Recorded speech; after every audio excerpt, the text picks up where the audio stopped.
Sesuai kesepakatan perdamaian Amerika Serikat dengan Iran, jalur pelayaran Selat Hormuz akan dibuka kembali sepenuhnya mulai hari Jumat mendatang.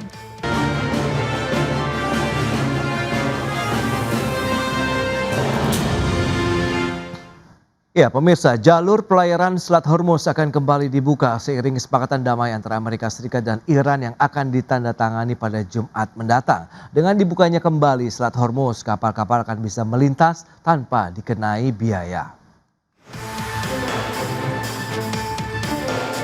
Sesuai kesepakatan perdamaian Amerika Serikat dengan Iran, jalur pelayaran Selat Hormuz akan dibuka kembali sepenuhnya mulai hari Jumat mendatang. Dengan pembukaan tersebut, semua kapal bisa bebas keluar masuk melalui Selat Hormuz. The strait is already partially opened. As you know, they're doing a little hunting for a couple of mines that they've already found. But it's essentially ships are starting to go out now. On Friday, it'll be completely open. Sebelumnya, kapal-kapal yang mayoritas bermuatan minyak terjebak di Selat Hormuz akibat perang antara Amerika Serikat dan Israel melawan Iran sejak 28 Februari 2026. Trump mengatakan kapal-kapal nantinya bisa melintasi Selat Hormuz tanpa membayar biaya apapun. Namun, Kementerian Luar Negeri Iran menyatakan Iran akan tetap membebankan biaya layanan maritim pada kapal yang transit di Selat Hormuz. Trump bersama Wakil Presiden J.D. Vance dan Ketua Parlemen Iran Mohammad Bagher Ghalibaf telah menandatangani nota kesepahaman tentang perdamaian pada hari Minggu. Dan sebagai tindak lanjut, Amerika Serikat dan Iran bersama Pakistan sebagai mediator akan menandatangani kesepakatan secara fisik pada Jumat mendatang di Swiss. Penandatanganan ini akan mengawali periode 60 hari seiring Iran dan Amerika Serikat berupaya mencapai kesepakatan perdamaian sepenuhnya. Amerika Serikat berharap lalu lintas pelayaran kembali pulih seperti sebelum perang dalam beberapa pekan ke depan. Berbagai sumber IDX Channel. Ya, pemirsa, untuk membahas tema kita kali ini, arah pergerakan harga energi pasca pembukaan Selat Hormuz sudah tersambung melalui Zoom bersama dengan Bapak Yayan Satyakti. Beliau adalah pengamat ekonomi energi dari Universitas Padjadjaran. Langsung saja kita sapa nih. Halo, Pak Yayan, apa kabar? Alhamdulillah baik, Mas Pras. Baik, terima kasih juga atas waktu yang disempatkan. Tadi sudah disampaikan informasi ini menjadi satu angin segar tidak sih bagi masyarakat internasional ya, khususnya bagi negara-negara yang memang memiliki konsumsi cukup tinggi terhadap energi yang berasal dari negara-negara Timur Tengah, khususnya mereka yang memang menggunakan transportasi di Selat Hormuz sendiri ini. Pak Yayan, dengan kabar bahwa akan dibukanya secara penuh Selat Hormuz, Pak. Oke, pertama kita lihat probability sejauh mana bahwa peacemakers itu ataupun reopening itu mampu bertahan ya.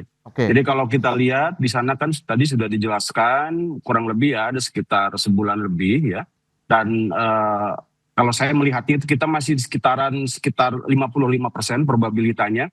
Jadi kemungkinan harga minyak dunia itu bisa turun sampai dengan 80 sampai dengan 75 ya, itu mungkin di akhir tahun ataupun di awal tahun depan.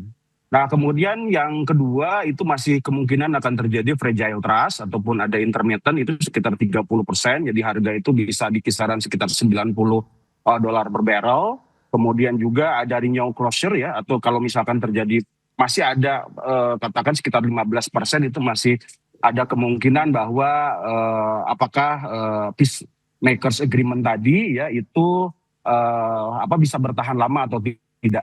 Nah kemudian ketika kita lihat di sini bahwa saya kira ini good news ya kalau kita lihat bahwa premi geopolitik ini yang sempat kita melihat bahwa Brent itu di kisaran 117 per barrel dan kemudian terkoreksi. Nah ini sekarang di kisaran sekitar 78 sampai 83 ini sejak awal bulan Maret.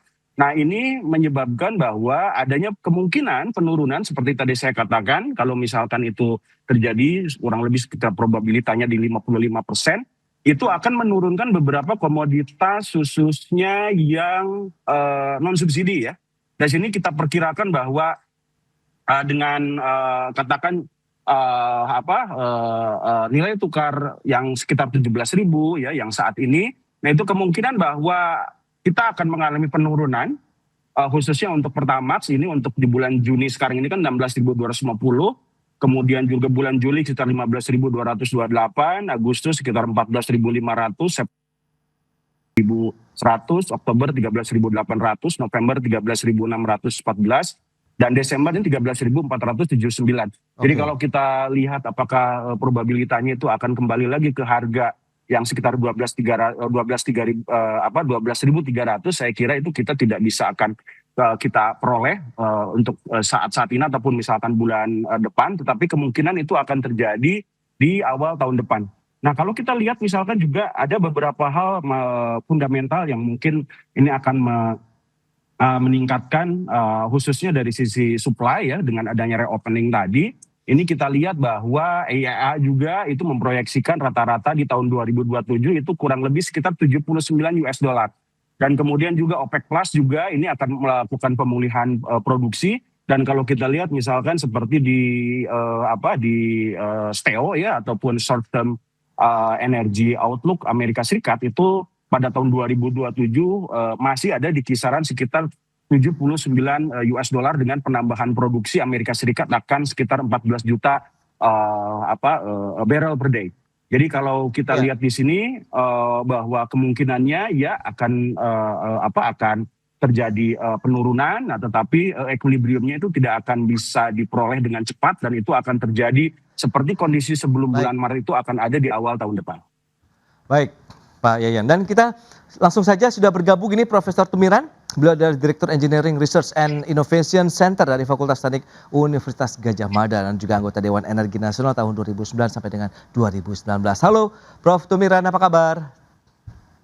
Alhamdulillah, sehat-sehat Mas. Baik. Semangat ya. Semangat, terima kasih atas waktu yang disempatkan Prof. Tadi sudah disampaikan dan diulas cukup panjang lebar dari Pak Yayan terkait dengan wacana ataupun rencana pembukaan Selat Hormuz ini akan memberikan angin segar bagi sektor energi global dan juga Indonesia. Lantas bagaimana Anda melihat potensi-potensi yang bisa kita manfaatkan dengan memang adanya rencana pembukaan Selat Hormuz tadi begitu Prof. Tumiran?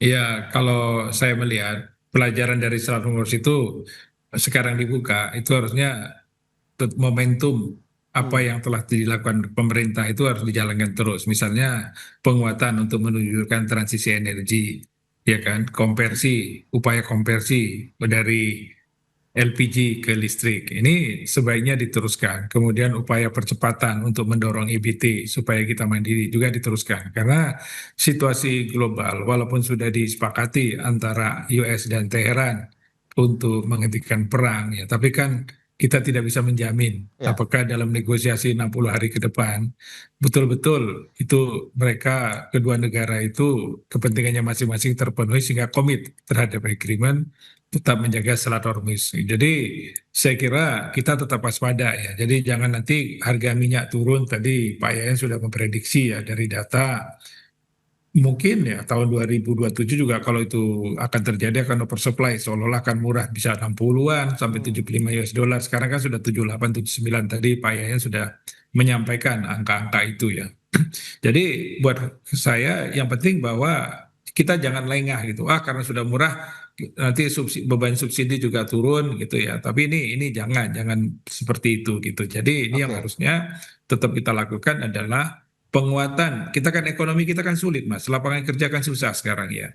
Jadi momentum ini tetap terus, pendorogan EBT itu juga harus dilakukan terus supaya sektor itu berkontribusi ketahanan energi, menciptakan ekonomi baru, lapangan kerja baru. Tetapi catatannya ya jangan kita impor, kita dorong EBT nanti seperti dicanangkan oleh Presiden membangun 100 giga, nanti impor semua, itu nggak benar gitu. Jadi nanti masyarakat akan marah untuk apa kita transisi kalau devisa kita kesedot gitu ya.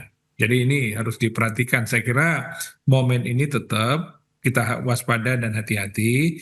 Kesadaran kolektif masyarakat kemarin misalnya Pertamax sudah dinaikkan, ya mungkin masyarakat juga akan bisa mengatur kembali bagaimana penggunaan BBM ini gitu.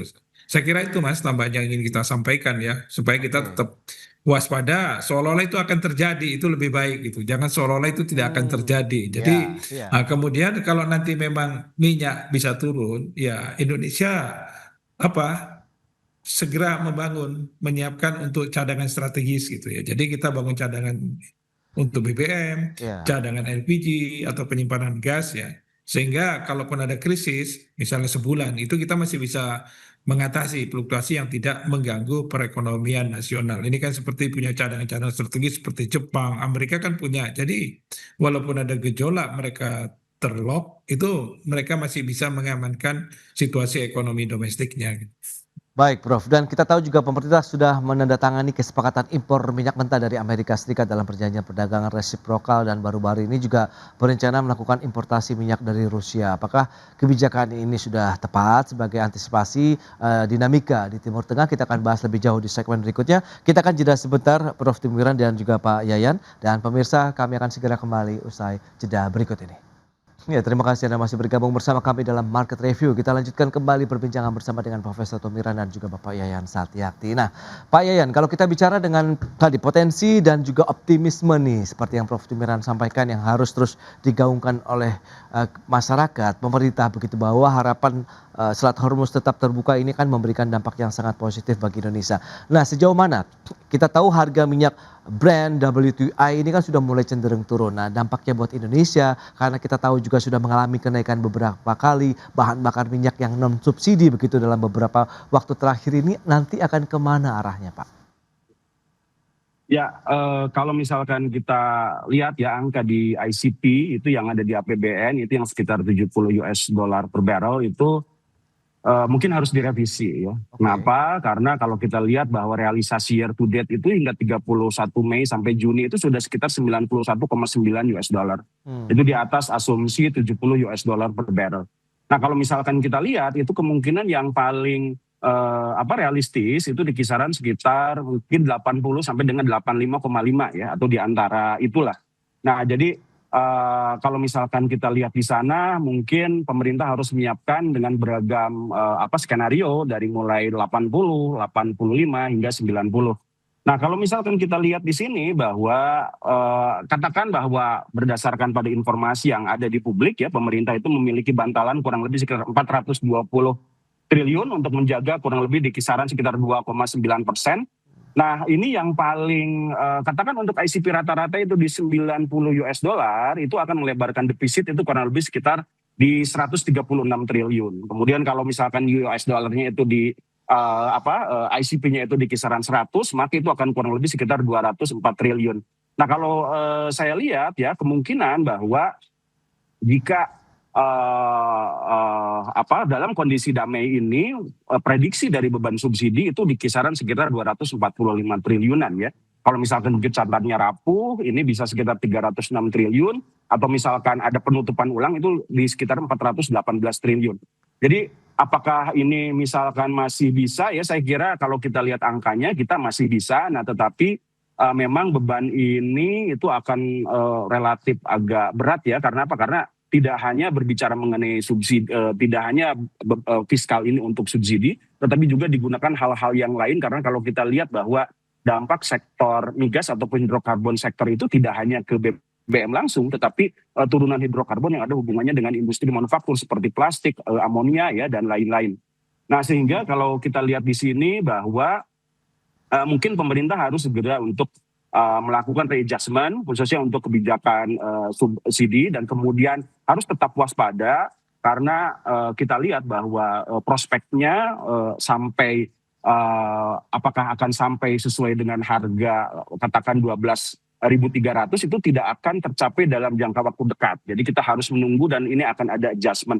Nah, kemudian kalau kita lihat di sini faktor yang mempengaruhi terhadap subsidi tadi itu ada dua hal ya. Itu yang pertama tadi harga minyak dunia itu sendiri yang kemudian akan berdampak ke Min Operates Singapore ya. Kalau kita lihat di sini perubahannya nanti akan berpengaruh ke ke harga misalkan Pertalite, beban BBM dan lain-lain, dan juga nilai tukar. Nah, ini yang memang harus pekerjaan rumah yang memang harus segera dibereskan. Karena kalau misalkan nilai tukar ini tidak diperbaiki dan sementara nilai tukar ini itu sangat dipengaruhi oleh beragam mungkin yang lebih sulit ya sebetulnya kalau kita lihat agar kembali lagi ke harga stabil di kisaran sekitar 16 sampai dengan 17.000 karena ada hubungannya misalkan dengan current account balance, kebijakan moneter ya, dan juga masalah fiskal efisiensi. Oke, itu dia dengan upaya-upaya yang terus dilakukan oleh pemerintah. Nah, lantas bagaimana Prof? Anda melihat dengan upaya pemerintah juga yang sudah menandatangani kesepakatan impor minyak mentah dari Amerika Serikat dalam perjanjian resiprokal, kemudian rencana juga impor dari Rusia. Apakah ini memang suatu langkah antisipasi yang sudah tepat dengan dinamika yang terjadi saat ini, atau Anda melihat ya ini menjadi bagian strategi saja kita melakukan diversifikasi begitu, Prof? Ke saya ya Pak ya. Ya, silakan Jadi Prof. ya Mas, saya kira strategi kita kalau membeli dari satu sumber itu riskan ya. Jadi dengan beberapa sumber itu akan menjadi baik untuk menjamin pasokan kita, membangun ketahanan kita. Karena alhamdulillah kemarin kita kan ke Timur Tengah, ketergantungan kita nggak besar seperti yang dialami oleh misalnya Filipina ya. Filipina ketergantungan melalui Timur Tengah sangat tinggi sehingga gangguan yang terjadi itu begitu fatal. Nah kita kan produksi dalam negeri kita kan ya lumayan lah, masih mungkin 40% ya Mas ya. Kalau Oke. kita kan 600.000 barel ya, sisanya kita impor. Jadi impor ini memang sebaiknya ya dari segi strategi jangan tergantung pada satu negara gitu. Gangguan yang terjadi dengan suatu negara ya itu akan berdampak. Saya kira kalau perlu Indonesia cari pasar baru lagi gitu. Jadi misalnya dengan Afrika ditingkatkan, kemudian kalau Australia ada dengan Australia juga bisa ditingkatkan gitu. Jadi Ya. saya kira strategi yang positif lah kita membeli dari berbagai sumber yang bisa dipercayakan, apalagi perjanjiannya kuat ya, G2G ya, tidak B2B gitu ya. Jadi G2G diikat oleh pemerintah antar pemerintah yang saya kira jaminannya akan lebih baik. Saya sepakat lah dengan konsep itu gitu untuk bangun. Tapi di sisi lain ya kita nggak boleh lengah gitu ya. Jadi tetap kita konsisten untuk mewujudkan ketahanan dan kemandirian energi. Oke. Apalagi sumber EBT kita banyak, itu didorong untuk kita memproduksi tapi menciptakan lapangan kerja baru gitu. Jadi saya kira kalau anak-anak muda kita, pintar-pintar engineer-engineer kita ada ruang untuk akselerasi ke industri EBT, saya kira akan menyebabkan impact ekonomi yang luar biasa gitu. Jadi sekarang ke depan kita harus berbasis teknologi gitu ya. Sehingga di sumber-sumber daya alam kita olah di dalam berbasis teknologi, produk teknologi yang kita impor Mas. Saya kira harus didorong ke sana Mas, pemerintah Mas, melalui IDX Channel nih. Oke, Ya. Prof. Baik. Terakhir Prof, proyeksi Anda terkait dengan Ya. sektor energi kita begitu ke depan, singkat saja. Proyeksi kita, saya selalu optimis ya. Jadi kita itu sekarang kan harus growth ya di sektor energi karena ekonomi stagnan kita kan di sektor kelistrikan kita. Kita baru 1.400 kWh per kapita kalau kita di sektor listrik. Kalau kita mau maju seperti China itu udah 6.000 kWh per kapita. Ya, berarti kita harus butuh 4-5 kali dari sekarang. Itu bisa dibayangkan berapa investasi, Oke. berapa tenaga kerja, bagaimana teknologi. Nah, ini ruang itu harus diciptakan oleh pemerintah. Ya. Jadi harus juga diciptakan berbasis penguasaan teknologi, Mas. Ya, itu dia penguasaan teknologi dan peningkatan kualitas SDM Indonesia juga begitu Prof ya ke depan untuk bisa mendukung ketahanan energi nasional kita. Baik. Dan satu Ya. yang penting, dukungan politik decision untuk keinginan mandiri. Oke, Itu yang harus ada. itu dia. Iya, itu dia politik will pemerintah juga yang menjadi salah satu penyokong utamanya. Baik, Prof Tupiran, kemudian Pak Yayan, terima kasih banyak atas informasi update Sama-sama. dan juga insight yang sudah diberikan kepada pemirsa pada hari ini. Selamat melanjutkan aktivitas Anda kembali. Salam sehat, sampai berjumpa kembali Prof. Terima kasih Pak Yayan. Terima kasih, sama-sama. Semoga sehat semua. Baik. Ya, pemirsa, 1 jam sudah saya menemani Anda dalam Market Review dan ikuti terus beragam informasi pilihan hanya di IDX Channel, TV bisnis nomor 1 di Indonesia. Jangan lupa saksikan program IDX First Session Closing yang akan tayang pukul 12 waktu Indonesia Barat. Saya Prasetyo Wibowo beserta seluruh kerabat kerja yang bertugas pamit undur diri. Terima kasih, sampai jumpa.